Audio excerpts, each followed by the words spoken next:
সে আপনি লক্ষ লক্ষ কোটি কোটি টাকা উপার্জন করলেও যদি না আপনার মন থেকে শান্তি না থাকে, যদি না আপনার মনে অভাব থাকে ভাই, কোনোদিনও আপনার সংসারে সুখ আসবে না।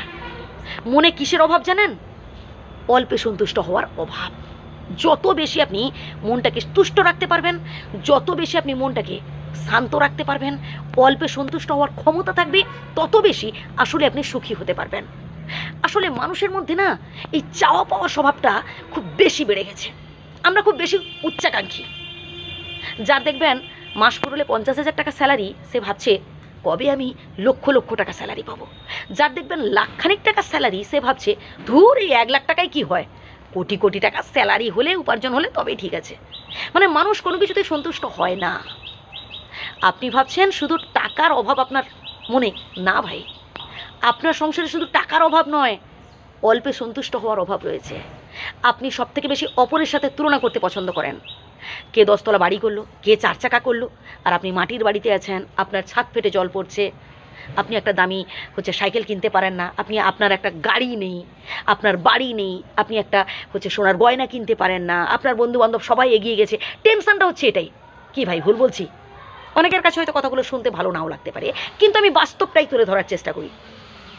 আপনি যতটুকু উপার্জন করেছেন, স্বয়ং বিধাতার কৃপায় আপনার যতটুকুন আছে তাতেই সন্তুষ্ট রাখার চেষ্টা করুন নিজেকে।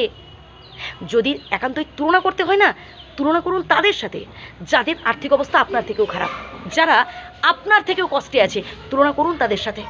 কাছাকাছি কোনো বাস স্ট্যান্ডে যান বা রেল স্টেশনে যান, দেখতে পাবেন কত গরিব দুস্থ অসহায় মানুষ রয়েছে, কার হাতড়ি কার পানি ভিক্ষে করে খাচ্ছে।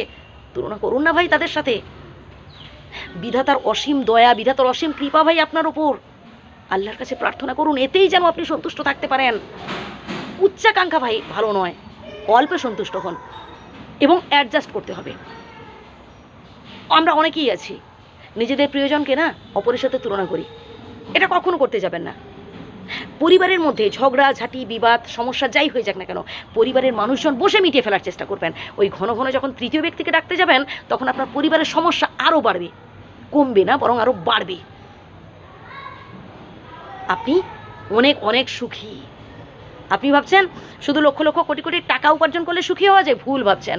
যে মানুষটা কোটিপতি, যে মানুষটা সব থেকে ধনী আপনার চোখে, দেখবেন তার রাতে ঘুম হয় না, কারণ তার উচ্চাকাঙ্ক্ষা এতটাই বেশি। বরং আমরা যারা গরিব মধ্যবিত্ত, আমরা যারা দিন আনি দিন খাই, খাটাখাটনি করে দিন যাপন করার মানুষ, আমরা অনেক ভালোতে আছি। তাই অল্পে সন্তুষ্ট হন। আপনি অনেক অনেক ধনী ভাই, কারণ আপনার মনে অভাব নেই। আত্মতুষ্টির অভাব হচ্ছে সব থেকে বড় অভাব।